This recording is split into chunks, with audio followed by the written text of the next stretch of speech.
नमस्कार। आजच्या व्हिडिओमध्ये आपल्या सर्वांचं खूप खूप स्वागत आहे। वर्षातील पहिली एकादशी म्हणजे पौष मास सफला एकादशी। तर या एकादशीची नेमकी कहाणी काय आहे किंवा मग याची पूजा कशा पद्धतीने केली जाते याविषयी आजच्या व्हिडिओमध्ये आपण माहिती पाहणार आहोत। चला तर मग व्हिडिओला सुरुवात करूयात। पद्मपुराणात या एकादशीचे वर्णन आढळते। महाराज युधिष्ठिराने सांगितले की हे जनार्दना, पौष कृष्ण पक्षाच्या एकादशीचे काय नाव आहे, त्या दिवशी कोणत्या देवी देवतांचे पूजन केले जाते किंवा मग त्याचा विधी काय आहे, हे कृपा करून मला सांगा। यावर भक्तवत्सल भगवान श्रीकृष्ण म्हणाले, हे धर्मराज, तुमच्याशी असलेल्या प्रेमपूर्वक संबंधामुळे मी तुम्हाला या एकादशी व्यतिरिक्त अधिकाधिक दक्षिणा देऊन यज्ञ करणाऱ्यांनाही प्रसन्न होत नाही।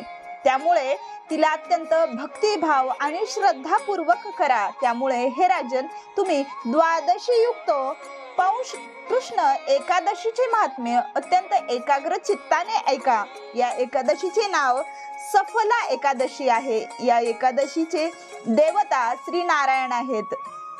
अत्यंत विधीपूर्वक या एकादशीचे व्रत केले जाते। ज्याप्रमाणे नागांमध्ये शेषनाग, पक्ष्यांमध्ये गरुड व सर्व ग्रहांमध्ये चंद्र, यज्ञामध्ये अश्वमेध आणि देवतांमध्ये भगवान विष्णू श्रेष्ठ आहे, त्याप्रमाणे सर्व व्रतामध्ये एकादशीचे व्रत हे सगळ्यात मोठे श्रेष्ठ व्रत आहे। जो व्यक्ती सदैव एकादशीचे मनपूर्वक व्रत करतो तो मला परम प्रिय आहे। आता या व्रताची विधी मी तुम्हाला सांगतो, ते लक्षपूर्वक ऐका। माझी पूजा करण्याकरता ऋतूनुसार फळ, नारळ, लिंबू नैवेद्यासह 16 साहित्य गोळा करावे। या साहित्याने पूजा झाल्यानंतर रात्री त्याला ग्रहण करावे। या एकादशीच्या व्रताप्रमाणे यज्ञ, तीर्थ, दान, तप तसेच इतर दुसरे कोणतेही व्रत नाही। 5000 वर्ष तप केल्यानंतर जे फळ मिळते त्यापेक्षा जास्त या सफला एकादशीचे व्रत केल्यामुळे त्याचे फळ मिळते। त्यामुळेच हे राजन, आता या एकादशीची कथा सांगतो, ती ऐक। चंपावती नगरीमध्ये एक महिष्माण नावाचा राजा राज्य करीत होता। त्याला 4 मुले होती। त्यातील लुंपक नावाचा मोठा राजपुत्र महापापी होता। तो दररोज परस्त्री वैश्यागमन करत असे, तर इतर दुसऱ्या वाईट कामाकरिता पित्याच्या धनाचा उपयोग करीत असे। तसेच देवता, ब्राह्मण, वैष्णवांची निंदा करीत असे। जेव्हा राजाला त्याच्या या मुलाच्या कृत्याबद्दल कळले, तेव्हा त्याने त्याला राज्याबाहेर हाकलून दिले।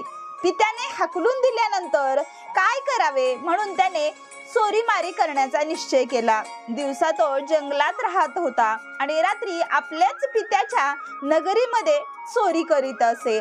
इतकेच नाही तर तो प्रजेला त्रास देत असे आणि कुकर्म सुद्धा करीत असे। त्याच्या या वाढत्या प्रकारामुळे जनता भयभीत झाली होती।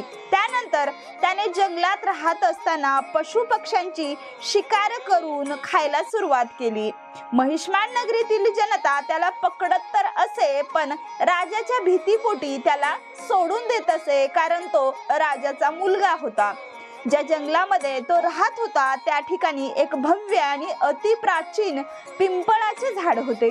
नगरीतील जनता त्याची मनोभावे पूजा करीत असे। त्याच झाडाच्या खाली तो महापापी लुंपक राहत होता।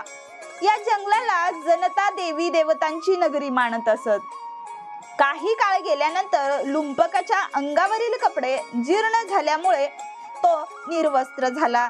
त्यात पौष कृष्ण पक्षातील दशमीच्या रात्री पडलेल्या कडाक्याच्या थंडीमुळे तो कडकडू लागला। दिवस उजाडता उजाडता तो मूर्छित झाला। दुसऱ्या दिवशी सूर्योदय झाल्यानंतर सूर्याच्या गरमीमुळे त्याला जाग आली। कसाबसा स्वतःला सावरत तो आपल्याला काही खायला मिळेल का या आशेने हे पाहण्यासाठी फिरू लागला। पशुपक्ष्यांची शिकार करण्याइतकी त्याच्या अंगात शक्ती राहिली नव्हती। ज्यामुळे ज्या ठिकाणी झाडांची जमिनीवर पडलेली फळे दिसली तो ते गोळा करू लागला। ते गोळा करून तो त्याच पिंपळाच्या झाडाखाली आला। तोपर्यंत सूर्य मावळतीला आला होता।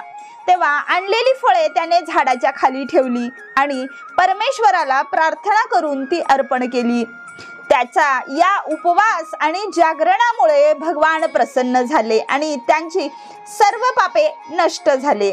दुसऱ्या दिवशी पहाटे एक अति सुंदर घोडा आणि अनेक वस्तूंनी सजलेला एक रथ त्याच्या समोर येऊन उभा राहिला। त्याच वेळी श्री नारायणाच्या कृपेने तुझे सर्व पाप नष्ट झाले असून आता तू पित्याकडे जाऊन राज्य प्राप्त कर, अशी आकाशवाणी झाली। ही वाणी ऐकून तो अत्यंत प्रसन्न झाला आणि दिव्य वस्त्र धारण करून भगवान की जय हो असे म्हणत पित्याकडे गेला। पित्यानेही प्रसन्न होऊन संपूर्ण राजपाट त्याला सोपविला आणि धार्मिक कार्याकरिता निघून गेला। त्यानंतर चंपावती नगरीत लुंपक राजा म्हणून राज्य करू लागला। त्याची पत्नी पुत्र सगळेच भगवान श्री नारायणाचे भक्त झाले। वृद्ध झाल्यानंतर लुंपक आपल्या मुलाच्या हाती राज्य कारभार सोपवून तपस्या करण्याकरता जंगलात निघून गेला। त्यानंतर तो वैकुंठ पदास गेला। त्यामुळे जो मनुष्य या परम पवित्र सफला एकादशीचे व्रत करतो त्या शेवटी त्याला मुक्ती मिळते आणि जे हे व्रत करीत नाहीत ते पशुपेक्षाही काही कमी नसतात। या सफला एकादशीचे व्रत केल्याने, महात्म्य वाचल्याने किंवा श्रवण केल्याने मनुष्याला अश्वमेध यज्ञाचे फळ मिळते।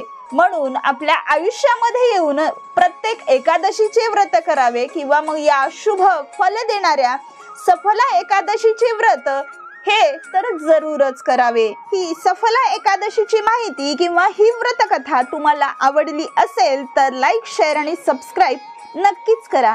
धन्यवाद।